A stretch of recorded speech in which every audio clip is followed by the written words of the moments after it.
C'est l'ancêtre du jeu de paume. Mais ne vous y trompez pas, derrière l'élégance du geste, beaucoup de techniques et un sacré terrain de jeu, 80 mètres de long. Oui, le but du jeu, c'est que l'adversaire ne récupère pas la pelote, un peu comme tous les sports de raquette. Sauf que là, au lieu d'être face à face comme au tennis, on est côte à côte face à un fronton. Et ça peut aller très vite. C'est un des sports, voire le sport le plus rapide de balle au monde. Ça dépasse les 300 km/h.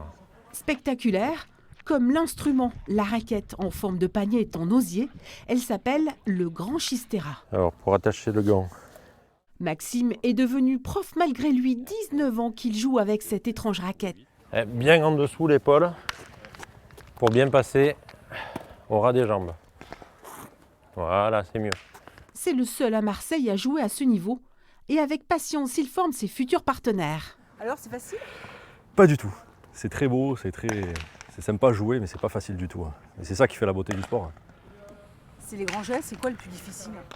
Viser, parce que le mur est grand, mais c'est compliqué de réussir à la mettre sur le mur et surtout l'impression de forcer, de la sortir toujours trop vite du gant. Et justement, au contraire, il faut être délié, il faut être souple. Et c'est tout l'inverse des sports de raquette, de ce qu'on connaît.